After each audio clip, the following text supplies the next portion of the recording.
A vocação espiritual do pastor é um clássico do Eugene Peterson, esse autor que foi quem escreveu a paráfrase da Bíblia, A Mensagem.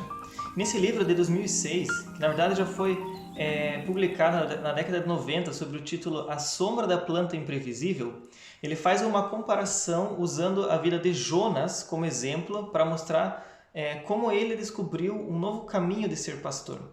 Então ele se encontrava, o Eugene Peterson, contra a sua vida, como ele estava em crise ao perceber que ser cristão e ser pastor não é a mesma coisa.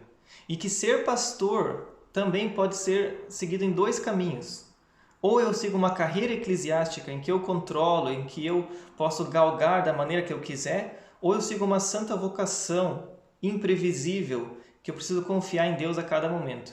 Então, a carreira eclesiástica é como se fosse o caminho para Tarsis de Jonas, e a vocação é seguir para Nínive. Então, no começo do livro, capítulo 1, é comprando a passagem para Tarsis. O livro tem 5 capítulos.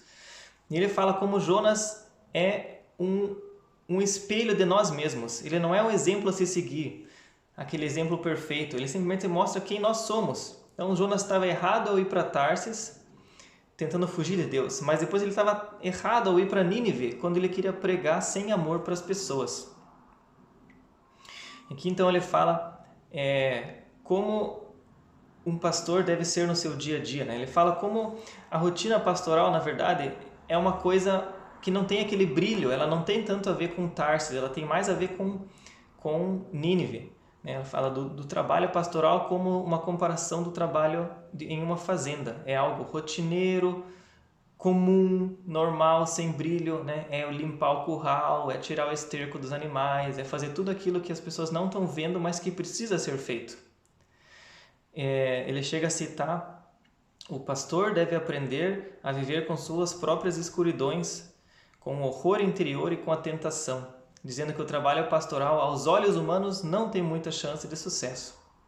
Mas no final dizendo que, não sendo tão negativo, ao dizer que o trabalho pastoral não é pior nem melhor do que o trabalho de um fazendeiro, de um ator, de um artista, de um engenheiro, é simplesmente diferente. No capítulo 2 ele fala então escapando da tormenta, onde ele cita aquela frase de Jonas quando ele está dormindo no barco, indo para Tarsis, e ele é acordado pelos marinheiros. Dizem: acorda, seu dorminhoco, o que você está fazendo aí? Vai orar para o seu Deus, quem sabe ele nos salva. E aí o Eugene, assim como daí Jonas, ele fala: não, eu sou o problema, podem me lançar ao mar que vai terminar o problema. E Eugene, percebendo na vida pastoral dele que ele estava seguindo esse caminho para Tarsis, que não estava certo, ele então vai até a liderança da sua igreja e pede demissão.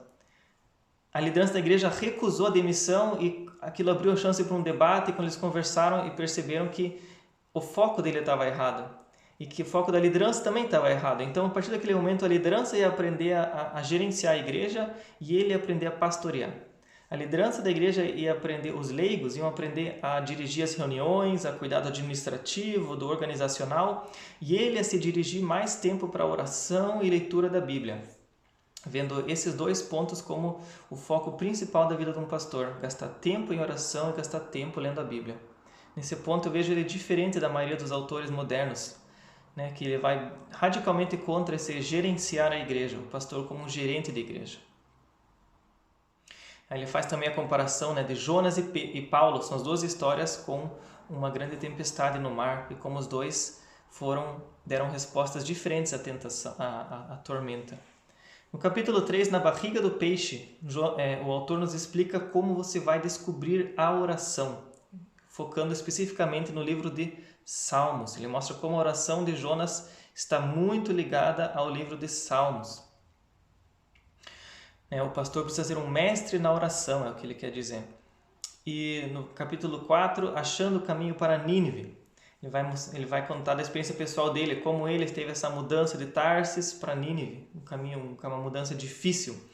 E no capítulo 5, discutindo com Deus sobre a planta imprevisível, ele fala daquela pergunta aberta que fica no final. O livro de Jonas não tem uma resposta, ele termina com uma pergunta sem resposta.